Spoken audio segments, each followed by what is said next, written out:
Okay, let me just pitch this up 3 before I get a copyright claim. Move into the light.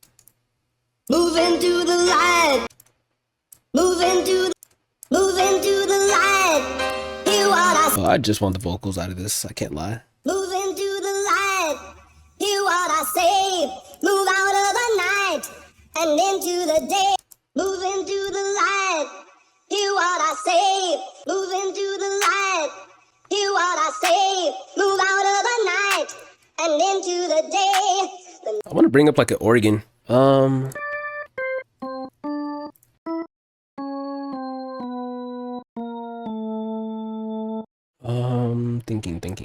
Thinking.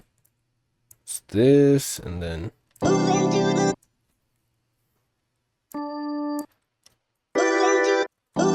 the light.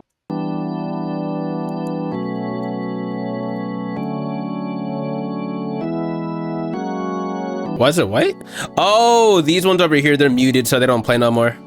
Because like if I want to, and I think it's gonna end up fitting back in, or I want to put like a lower note, then I could just unmute it, move it around. Because if I delete it, then there's a chance I'll, like, let's say I click over here and I want to put this note back here, it'll make it that same length or some shit. So yeah, it just makes it easy. And then if I really feel like I don't want it, then I'll just delete it later. I really want to fit in the D sharp right here. I know that sounded mad sus, my bad, y'all. All right, well, this is definitely not finna fit in here anymore, I can't lie.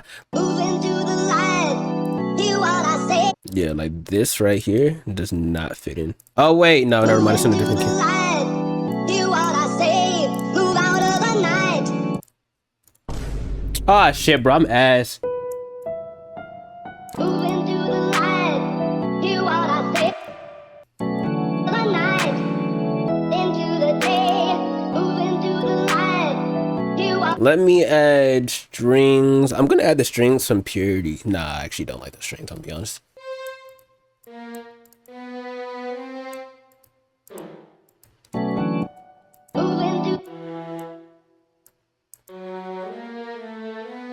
Move into the light. Hear what I say. Into the day. Move into the light. Hear what I say. The night into the day. All right, cool. Into the day. Move into the light. Hear what I say. The night into the day. Move into the light. Into the day. Now, this is something that could definitely be like flipped into something even crazier. I can't even lie. Move into the light. Hear what I say. The night into the day. Into the day. Move into the light. All right, cool. And then I want to try one thing. So this is normally something I would do with organ, but we're already on an organ. So I'm going to put the hollow pad in place of it. So what I like to do is kind of on like 3 where the claps would be hidden. Like to, yeah, it's because of those chords. Like to have like these play kind of like an octave up. Yeah, you can't even really hear it. I know there's like these poly things that exist because I'm using another beat, polysynth one. Hear what I say. Polysynth 2. Move into the light. Hear what I say. The night. Chat, I got glazed. I got glazed. WRAF, bro. Chat, as I said, we are, what's it called? We are co-signed by one of the great producers of the Matt Proxy in the underground. RAF, I'm gonna respond to you in a quick sec.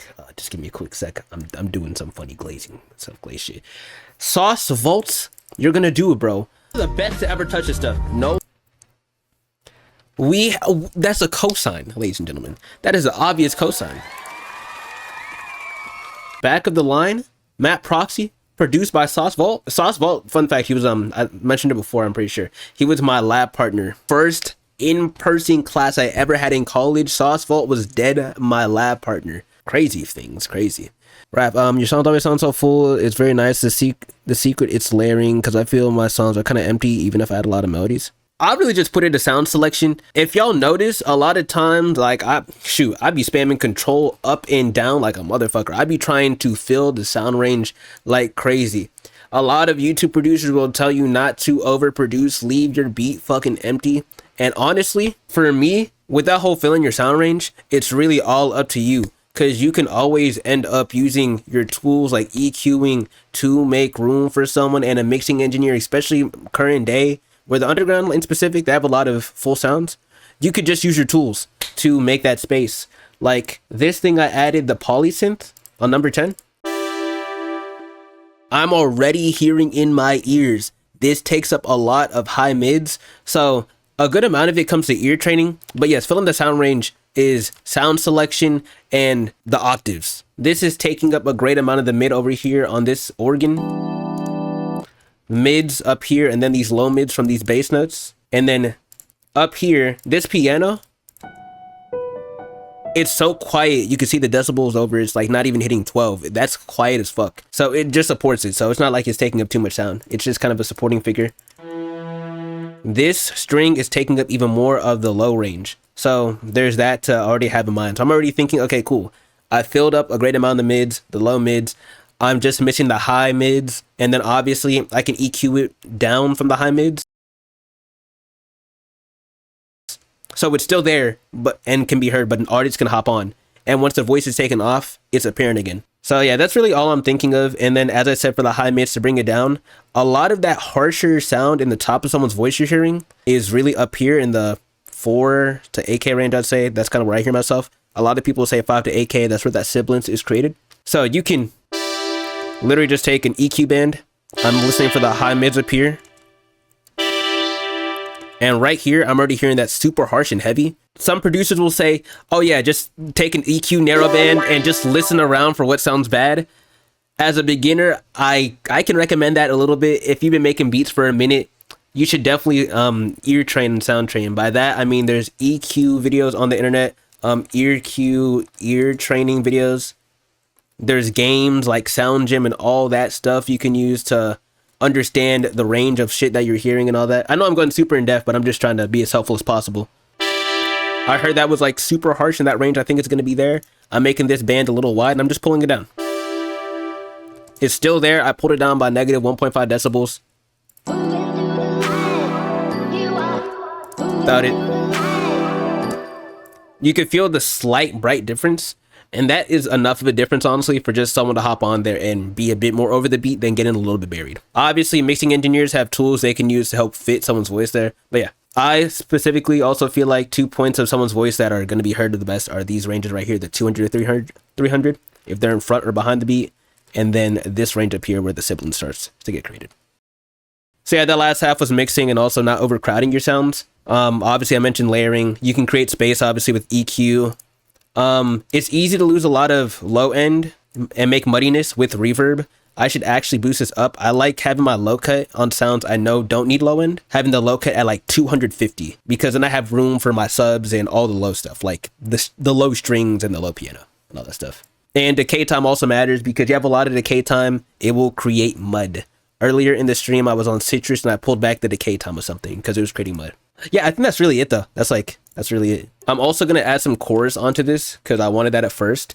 And 2, this is really mono right now. I want to have more width be created out of it.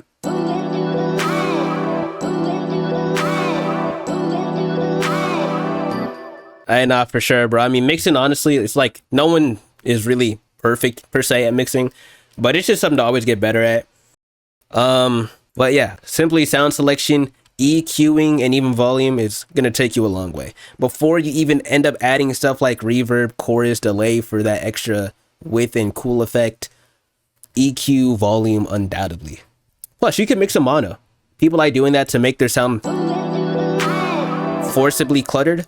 Once it sounds decently balanced in mono, putting it out in stereo is going to be good for you. Oh, and I brought this up earlier for everyone wanting to look at like the stereo imaging. Ozone on Imager. Imager is free. No lie. But yeah, you can see that there. My bad, y'all. I'm yammering. But I think I'm actually good with where this is. We're going to try something. Boom. I can't lie. I think that's actually good enough.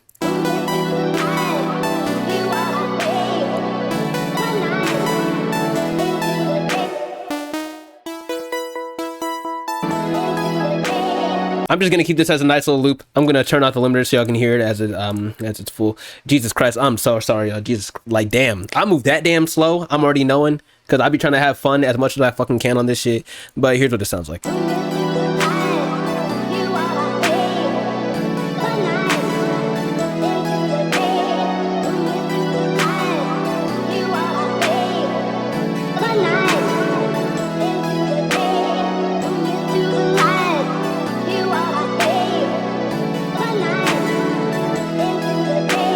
I can't lie, y'all. I'm sorry. I gotta put drums on this.